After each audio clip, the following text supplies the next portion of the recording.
नमस्कार दोस्तों, स्वागत है आपका जीत वर्ल्ड एजुकेशन पर। ऑल फार्मूले रिवीजन की एक क्लास होने वाली है। 1 से 15 तक के हम फार्मूले रिवीजन करने वाले हैं। अब करो पेपर की बिल्कुल अंतिम तैयारी। जिसने पढ़ा है उसके लिए वीडियो बहुत ही कारगर सिद्ध होने वाली है। उसका पूरा मैथ यहाँ से रिवीजन होने वाला है। चलिए चलते हैं चैप्टर फर्स्ट पे। तो ये पहला चैप्टर है जो कि वास्तविक संख्याएं हैं। इसमें आपको मिल जाएगा वास्तविक संख्याएं भाज्य बराबर भाजक गुणा भागफल प्लस शेषफल। अब मैं आपको ये भी बताने वाला हूँ कि कैसे क्वेश्चन आएंगे चैप्टर वाइज। तो ये भाज्य बराबर और भाजक गुणा भागफल प्लस शेषफल, ये फॉर्मूला आपको याद करना है। ठीक है, दो संख्याओं का गुणनफल एचसीएफ इंटू एलसीएम क्या होगा, एचसीएफ इंटू ऐसे। अब इसमें आपको कैसा क्वेश्चन पूछा जा सकता है, जैसे आपसे यदि वो बोल दे दो संख्याएं दे दे। यहाँ पर मैं आपको करता हूँ क्वेश्चन, जैसे दो संख्याएं दे दे कि दो संख्याएं a इंटू बी हैं, यदि इनका एलसीएम एचसीएफ 5 हो और एलसीएम 6 हो तो बताओ दो संख्याएं वह उनका गुणनफल क्या होगा। तो आप क्या करोगे, कुछ नहीं करना, दो संख्याओं को a और b मानोगे और 5 और 6 ऐसे रखोगे और 30 आंसर निकाल दोगे। या फिर आपसे बोल दे कि उसमें से एक संख्या 5 है, तो एक संख्या 5 मतलब a का मान आप कितना रख दोगे, 5 रख दोगे। तो 5 इंटू बी बराबर क्या कर दोगे, 30 काट दोगे तो बी बराबर कितना आ जाएगा, 6 आ जाएगा। इस प्रकार छोटे छोटे क्वेश्चन आपसे इस पे से बन जाते हैं। चलिए नेक्स्ट चलते हैं। शून्यकों का योग। शून्यकों का योग क्या होता है, शून्यकों का योग होता है अल्फा प्लस बीटा। तो माइनस बी बटे ए क्या हो जाएगा, माइनस बी बटे ए। शून्यकों का गुणनफल क्या होगा, अल्फा इंटू बीटा सी बटे ए। यहाँ से आपके लगभग 10 नंबर क्लियर होने वाले हैं, क्योंकि ऑब्जेक्टिव इन्हीं में से बनेंगे। ठीक है, नेक्स्ट चलते हैं। एक द्विघात बहुपद जिनके शून्यक अल्फा और बीटा हैं, पी एक्स बराबर क्या होगा, x square minus alpha plus beta x plus alpha into beta. अब ये कैसे दे सकता है, ये ऐसे दे सकता है, जैसे आपको अल्फा का मान दे दिया, जैसे आपको अल्फा का मान दे दिया 3, बीटा का मान दे दिया कितना 4, और आपसे एक समीकरण बनवाएगा। तो पहले आप अल्फा प्लस बीटा ज्ञात कर लोगे, यहाँ से कितना आ जाएगा 7, और अल्फा इंटू बीटा ज्ञात कर लोगे, कितना जाएगा यहाँ से 12। ठीक है, फिर आप यहाँ पर मान रखोगे एक्स स्क्वायर माइनस के अल्फा प्लस बीटा का मान कितना है 7 एक्स, और अल्फा इंटू बीटा का मान कितना है 12। तो ये अपना क्या बन गया, एक समीकरण बन गया। ठीक है, इस प्रकार से आपको दो शून्यक दे सकता है। ठीक है, और मान लो आपको ऐसा एक समीकरण दे दिया और उसने बोल दिया कि बताओ शून्यकों का गुणनफल कितना होगा। तो आप शून्यकों का गुणनफल यहाँ से निकाल सकते हो। इसको मानते हैं क्या, इसको मान लोगे आप a मान लोगे, इसको b मान लोगे, और इसको क्या मान लोगे, c मान लोगे। ठीक है, तो अल्फा इंटू बीटा क्या होता है, c बटे a होता है। वैसे भी देखो अल्फा इंटू बीटा यहाँ से हम चेक करते हैं हमारा समीकरण सही है या नहीं। अल्फा इंटू बीटा क्या होता है, c बटे a होता है। अब c का मान देखो यहाँ पर कितना होगा, c का मान होगा यहाँ पर कितना 12। तो यहाँ पर रखें 12, और a का मान कितना है, एक्स स्क्वायर है तो कुछ नहीं एक। तो अल्फा इंटू बीटा इस समीकरण से भी निकाल सकते हैं। इस समीकरण से यदि अपन ने निकाला अल्फा इंटू बीटा तो कितना आ गया, 12 आ गया, जो कि हमने यहाँ पर भी 12 निकाला था। मतलब अपना जो आंसर है वह क्या है, बिल्कुल सही है। ठीक है, नेक्स्ट चलते हैं।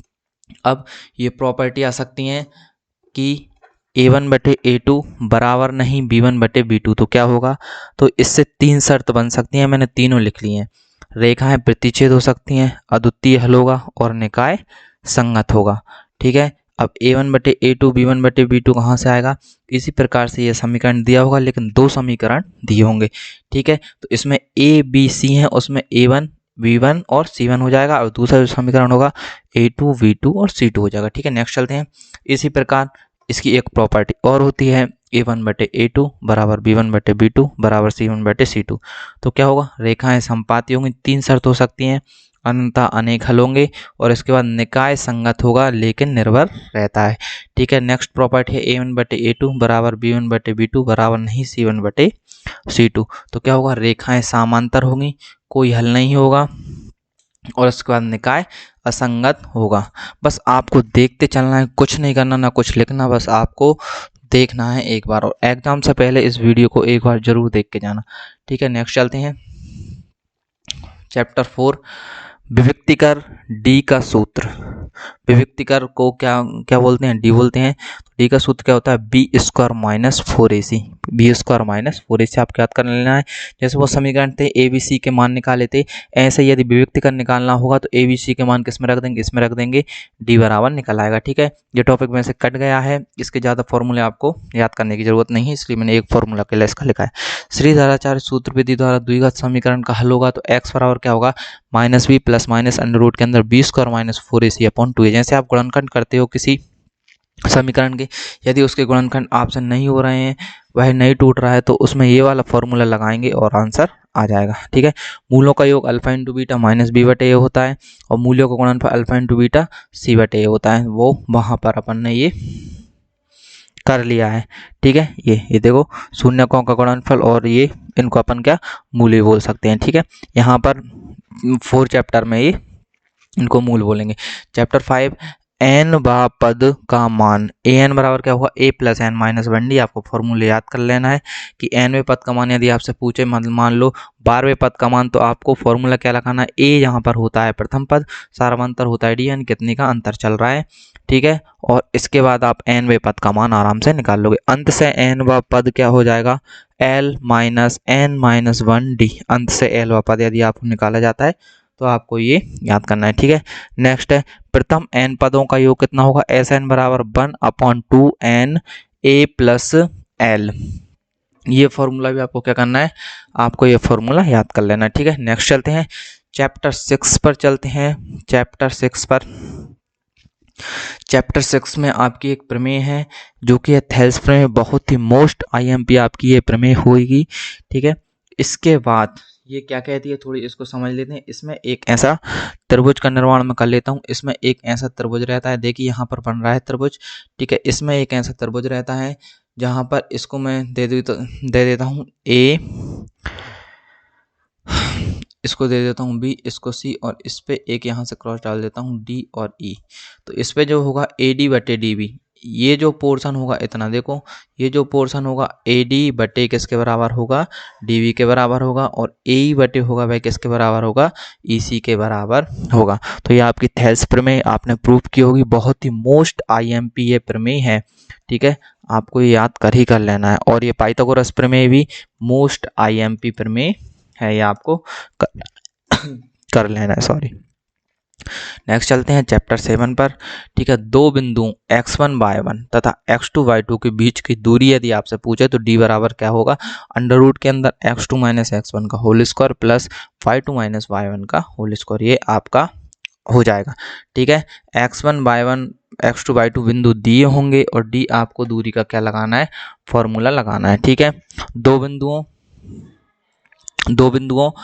x1 y1 तथा x2 y2 को m1 अनुपात m2 के अनुपात में विभाजित करने वाले बिंदु के निर्देशांक, तो निर्देशांक क्या होंगे, x1 y1 दिए होंगे, x2 y2 दिए होंगे, और ये भी बोलेगा वो, मान लो यहाँ पर उसने बोल दिया x1 y1 की जगह 2 और 3, और यहाँ पर बोल दिया 4 और 5, वो बोल देगा आपसे 4:5 के अनुपात में क्या करता है, विभाजित करता है। तो आपको x1 का मान, y1 का मान, x2 और y2 का मान इस फॉर्मूले में रखना है, और जो भी आएंगे दो निर्देशांक, यहाँ पर मान लो इसको सॉल्व करने के बाद 5 आ गए, इसको सॉल्व करने के बाद 8 आ गए, यही क्या हो जाएगा, अपना आंसर हो जाएगा। ठीक है, तो इस प्रकार से छोटे छोटे कॉन्सेप्ट आपको क्लियर करके वहां पर जाना है। ठीक है, दो बिंदुओं के मध्य बिंदु के निर्देशांक x1 प्लस x2 दिए होंगे, अपॉन 2 करना है, y1 प्लस y2, दो बिंदुओं के मध्य बिंदु के निर्देशांक आपके आ जाएंगे। त्रिभुज के केंद्रक के निर्देशांक x1 plus x2 plus x3 upon 3 और y1 plus y2 plus y3 upon 3। किस प्रकार से, जैसे मान लो आपको ये एक त्रिभुज यहाँ पर बना दिया। ठीक है, इसके निर्देशांक दे दिए उसने 2 3। ठीक है, इसके निर्देशांक दे दिए 4 और 5, इसके निर्देशांक दे दिए 2 और 4। मान लो उसने ऐसे निर्देशांक दे दिए। ठीक है, 1 मिनट के लिए मान लेते हैं। ठीक है, अब वो बोलता है मध्य बिंदु के निर्देशांक, तो ये क्या है आपका x1 y1, ये क्या है x2 y2, ये क्या है x3 और y3। तो आप क्या करोगे, x1 x2 और x3 को जोड़ोगे, 3 का भाग दोगे, तो एक केंद्रक का निर्देशांक आ जाएगा, और इसके बाद y1 y2 और y3 को जोड़ोगे तो इसका निर्देशांक आ जाएगा। नेक्स्ट चलते हैं चैप्टर 8 पर।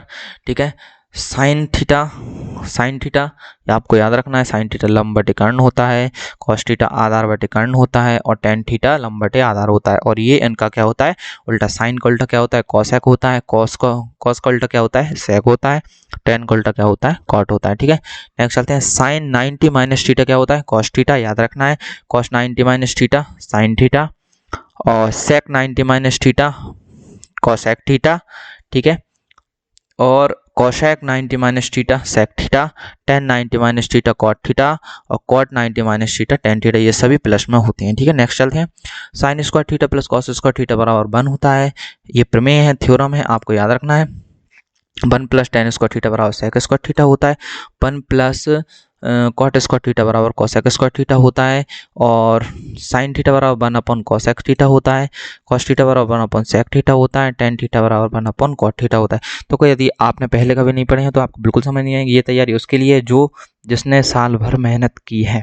ठीक है, नेक्स्ट चलते हैं। और 5 जोड़ी जो आपकी आएंगी निश्चित तौर पर इसी चैप्टर और इन्हीं फॉर्मूले से आपकी आएंगी। तो लगभग आप 5 जोड़ी ये चलिए और लगभग 15 नंबर के क्वेश्चन आंसर यहाँ से आएंगे।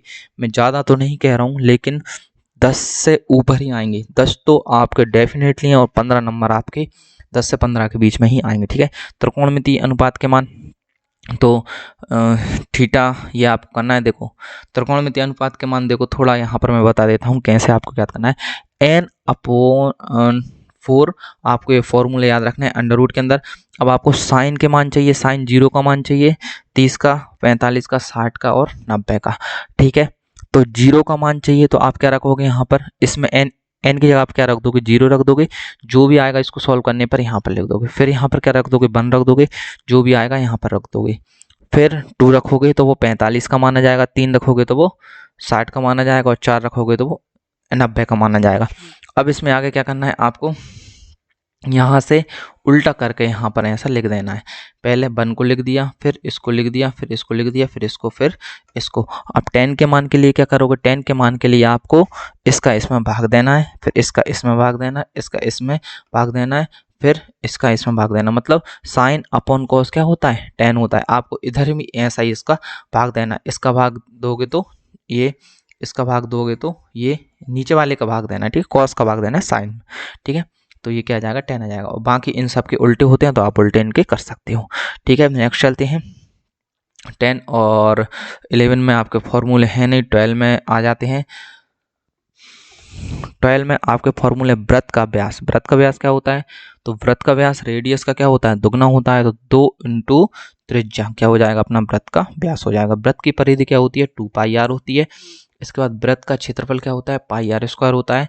अब यहाँ से देखो वृत्ताकार वलय का क्षेत्रफल क्या हो जाएगा पाई r1 का स्क्वायर माइनस r2 का स्क्वायर। r1 क्या है बाह्य त्रिज्या है और r2 क्या है अंतः त्रिज्या है। ठीक है, वृत्त के त्रिज्यखंड का क्षेत्रफल क्या होता है थीटा बटे 360 pi R square. Pi R square आपका होता ही है। ठीक है, ये त्रिज्यखंड कौन सा होगा, ये वाला। आपको यहाँ पर कोण दिया रहेगा, जैसे ये 60 डिग्री है और बोलेगा कि हमको इसका आप क्षेत्रफल निकाल के दो। ठीक है, तो आप क्षेत्रफल कौन से फॉर्मूले से निकाल दोगे, इस वाले फॉर्मूले से आप क्षेत्रफल निकाल दोगे।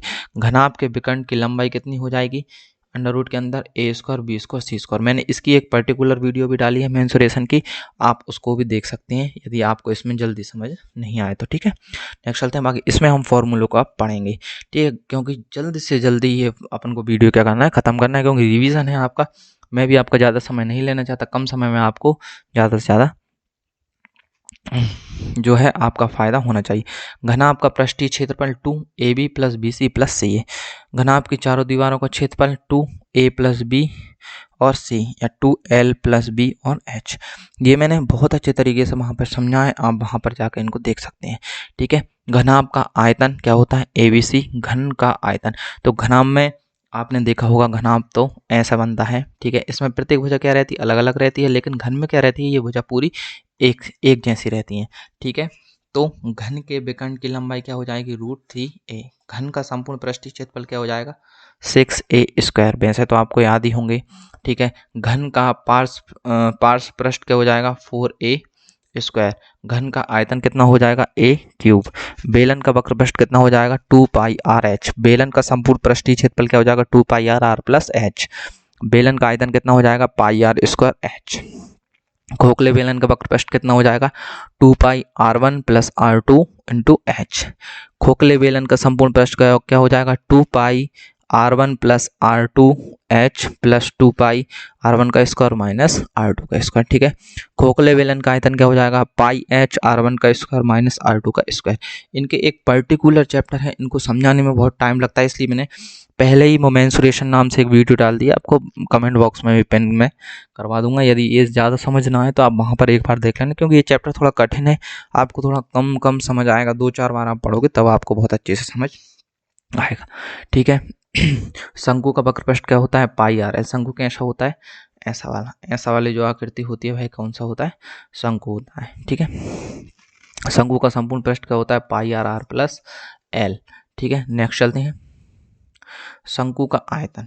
तो शंकु का आयतन क्या होता है, शंकु का आयतन क्या होता है, 1/3 पाई आर स्क्वायर एच। इसके बाद गोले का पृष्ठीय क्षेत्रफल क्या होता है, 4 पाई, जो गोला रहता है ब्रज जैसा, लेकिन वह क्या रहता है, थोड़ा गेंद जो रहती है वह गोले के आकार की रहती है, तो 4 पाई आर स्क्वायर। और इसका गोले का आयतन कितना हो जाएगा, तो 4/3 पाई आर क्यूब। अब इसका अर्धवृत्त कर दें तो क्या कितना हो जाएगा, क्षेत्रफल में 2 का भाग दे दो, 2 पाई आर स्क्वायर इसका हो जाएगा। ठीक है, देख लेते हैं। ठीक है, तो इसमें है नहीं, लेकिन इसमें क्या कर देंगे अपन, आधा कर देंगे। ठीक है, आयतन के लिए भी इसमें किसका भाग दे देंगे, 2 का भाग दे देंगे। ठीक है, नेक्स्ट चलते हैं, चैप्टर 14। ठीक है, वो क्या है, ये किस हिसाब से लिए हैं, ये जो चैप्टर हट गए हैं उनके फॉर्मूले इसमें नहीं लिए हैं। ठीक है, चैप्टर 14 माध्य बराबर क्या होता है, समस्त आंकड़ों का योग और आंकड़ों की संख्या। समस्त आंकड़ों का योग, आंकड़ों की संख्या। वर्गीकृत आंकड़ों का समांतर माध्य क्या हो जाएगा, प्रत्यक्ष विधि द्वारा x बार बराबर sigma F x upon sigma F, ये क्या हो जाता है, फॉर्मूला हो जाता है। ठीक है, पद विचलन या लघुत्तर विधि से माध्य का फॉर्मूला क्या हो जाएगा, ये हो जाएगा आपका, ए जहाँ पर रहता है वह कल्पित माध्य रहता है। ठीक है, और sigma F you sigma F आपने क्वेश्चन किया तो आपको मालूम चल जाएगा सब कुछ, मतलब बिल्कुल सजा के मैंने दिया है आपको। बस अब आपको इसमें हारना नहीं है, अब बस क्या है, बिल्कुल आर पार की लड़ाई है। ठीक है, नेक्स्ट चलते हैं, u बराबर यहाँ पर आपको मिल जाएंगे, बिल्कुल आप ये इसका स्क्रीनशॉट ले लीजिए। ठीक है, इसको पढ़ लेना। और हाँ, इस वाली यदि जो आपको नहीं आता है आप उसको एक बार ज़रूर देख लें और उसको एक बार करके देखें, ऐसे देख के ना जाए, एक बार उसको ज़रूर करके जाएं। ठीक है, तो उम्मीद करता हूँ मैं आपको वीडियो पसंद आई होगी, आपने सब्सक्राइब अभी तक कर लिया होगा, और ऐसे ही वीडियो हम आपको लाते रहते हैं। पसंद आई हो तो लाइक कर देना और शेयर ज़रूर कर देना, अपने दोस्तों तक भिजवा देना, क्योंकि ज़रूरी नहीं है कि हम किसी तक भेजें ना तो उसको ये मालूम ना हो। तैयारी तो सबकी होती है, लेकिन क्या ही कहें। चलो मिलेंगे जल्द ही बहुत अच्छी वीडियो, बहुत अच्छी कुछ वीडियोस में। तब तक के लिए बाय बाय, जय हिंद।